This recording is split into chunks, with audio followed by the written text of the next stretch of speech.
The Gulf of Mexico's surface temperature is sitting between 85 and 86 degrees Fahrenheit right now, and that fact alone should command your full attention. Those are not summer numbers. Those are the numbers you expect to see after weeks of unrelenting solar heating over open tropical water, the kind of warmth that does not simply warm a storm, it feeds it, and directly. Above those waters, a slow-moving, barely coherent mass of low pressure is tightening its circulation, pulling in moisture, wrapping convection around its center, and doing exactly what forecasters feared it would when they began watching it 4 days ago. As of this week, the National Hurricane Center has officially designated that system Tropical Depression 2, and by the time most people reading this have absorbed that name, it may already be carrying the name Bertha. This is only the beginning of what you need to understand, because Tropical Depression 2 is not the whole story.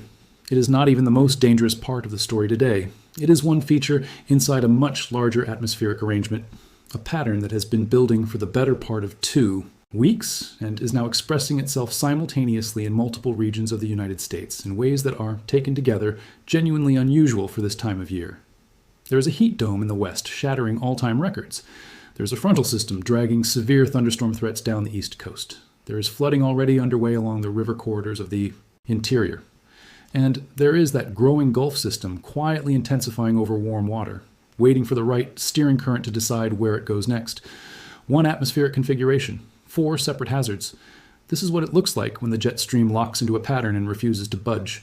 To understand how all of this connects, you have to start with the ridge. A powerful dome of high pressure has been anchored over the western and central United States for the better part of 2 weeks, and its impact on the broader weather pattern has been profound. A ridge of high pressure fueled record-breaking temperatures in Montana, Utah, and Wyoming, going back to mid-July, pushing air temperatures well above anything those cities had recorded in their entire observational histories. All-time temperature records fell in Billings, Montana, where the mercury reached 111 degrees Fahrenheit against a previous record of 108, and in Salt Lake City, where 109 degrees shattered the previous high of 107. These are not daily records, not monthly records. These are the absolute highest temperatures those cities have ever measured in any month of any year, and they were broken in the same week, in the same pattern, driven by the same ridge. That ridge is the engine of everything that follows. A heat dome suppresses convection above it, trapping hot air near the surface and baking the land underneath. But on its eastern flank, the story changes. On the eastern edge of a strong western ridge, the winds high in the atmosphere accelerate and turn sharply out of the northwest. Forecasters describe this as a high-speed conveyor belt aloft. And that phrase is worth holding because it is the mechanism connecting the record heat in Montana to the severe storms in Ohio and the Gulf Depression all at once. That northwest flow is what steers disturbances out of Canada and drives them southeast into the warm, humid, unstable air mass, sitting over the eastern United States. It is the same broad configuration whose trailing edge allowed a stalling frontal boundary to sink into the Gulf of Mexico, where it gave the developing system its first opportunity to organize. One ridge. Many consequences. The Weather Prediction Center's short-range forecast discussion identifies a strong southeastward moving frontal system supporting active thunderstorms from the northern plains to the mid-Atlantic, while Tropical Depression 2 is simultaneously bringing heavy rain threats to the northeastern Gulf Coast. That single summary captures the scale of what is unfolding. This is not a localized severe weather event. It is a continental-scale weather pattern with multiple active arms, and each arm is expressing itself in a different region with a different hazard profile. The Gulf system itself formed through what meteorologists sometimes call homegrown development. Rather than originating as a tropical wave crossing the Atlantic from Africa, the way most named Atlantic storms begin their lives, this system spun up from a stalling frontal boundary that sank into the warm waters of the northeastern Gulf of Mexico. Tropical Depression 2 formed over the northeastern Gulf of Mexico on July 19, 2026, with the National Hurricane Center issuing advisories and placing the Florida Panhandle under a tropical storm watch.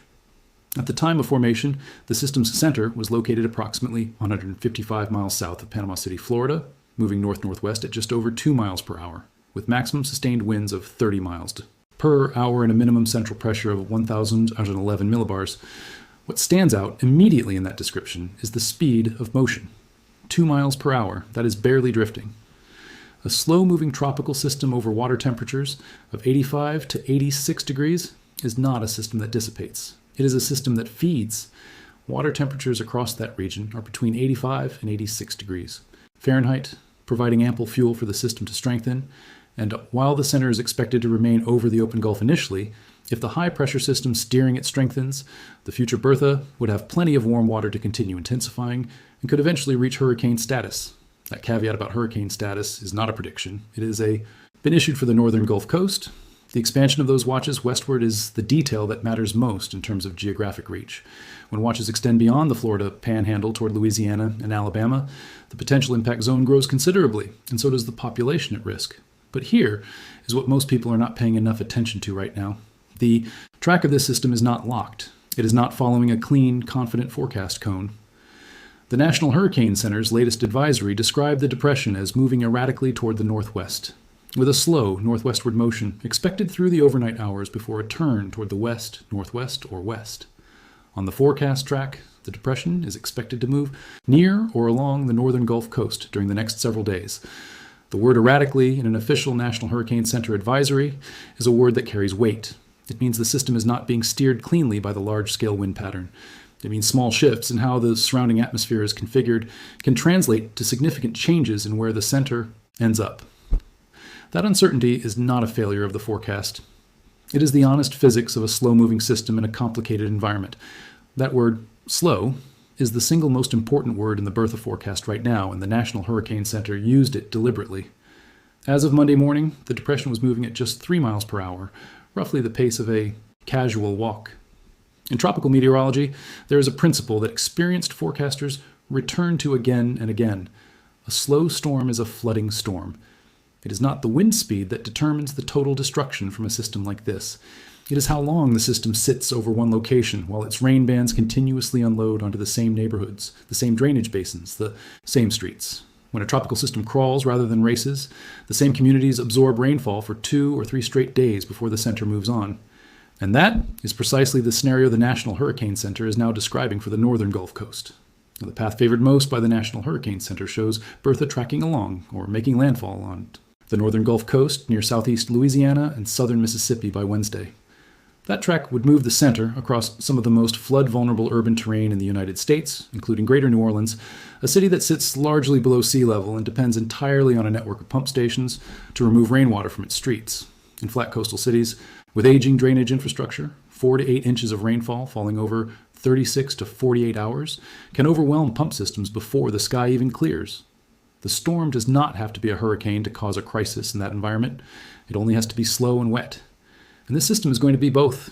Widespread rainfall totals of 2 to 4 inches are expected from the western Florida panhandle through southern Alabama, Mississippi, Louisiana, and possibly the Texas coast, with isolated amounts reaching 8 inches in the strongest thunderstorm bands.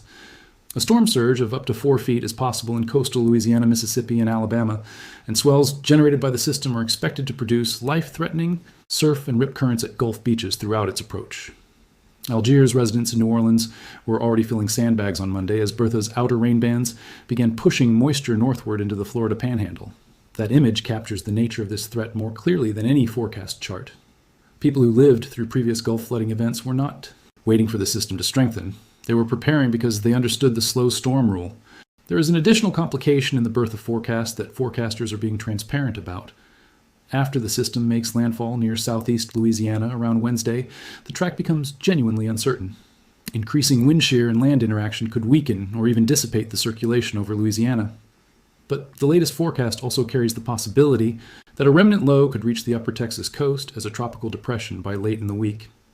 And another set of model solutions holds the system over land longer, where it continues wringing out rainfall inland before eventually losing its identity. In every scenario, the water falls.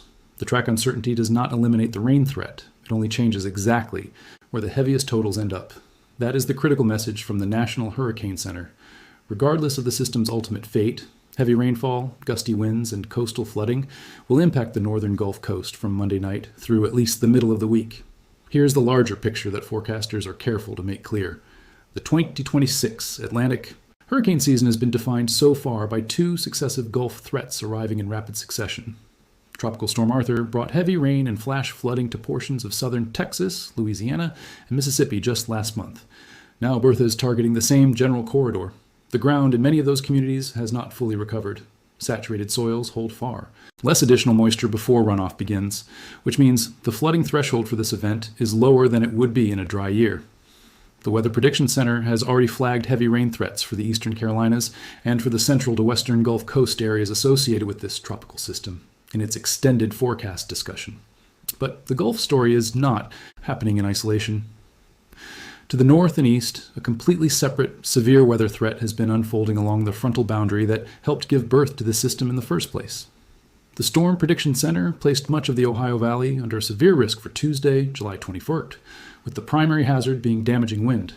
A strong frontal system moving southeastward is expected to support active thunderstorms from the northern plains to the mid-Atlantic throughout the day. The forecast discussion describes remnant convection ongoing near the surface front across northern Kentucky, southern Indiana, and Ohio at the start of the period, expected to reinvigorate and expand southward and eastward as daytime heating builds through the afternoon. Storm mode is expected to be predominantly linear, which means organized squall lines rather than isolated rotating supercells, and linear storm mode tends to favor one hazard above all others. That hazard is straight-line damaging wind. A squall line driven by strong frontal forcing in a shear-rich environment does not need rotation to produce destructive wind gusts. The leading edge of a well-organized convective system can collapse cold air downward from the upper levels of the atmosphere and generate what meteorologists call a derecho-like wind event, where gusts exceeding 60 or 70 miles per hour race ahead of the storm at the surface. The areas most exposed to that threat today include the major population centers of the Ohio Valley Corridor and the mid-Atlantic cities that sit in the warm sector ahead of the approaching front. That is an enormous swath of densely populated territory from the Great Lakes to Virginia, all under the same atmospheric pressure system that began this week's weather pattern. The flood threat associated with the frontal system is equally serious. The Weather Prediction Center placed a slight risk for excessive rainfall for portions of the Northeast today, and the CBS News First Alert team in the New York area noted that the saturated air mass arriving Tuesday will allow for prolific rainfall rates at times, reaching 1 to 2 inches per hour, which is enough to overwhelm storm drains and trigger flash flooding across low-lying and urban areas. Ground conditions matter here again. The same repeated storm activity that has characterized the summer pattern in the Northeast means that soils in the region are already holding significant moisture from previous events. When the ground cannot absorb additional rain and a storm drops 1 to 2 inches per hour on top of it, the water has only one direction to go.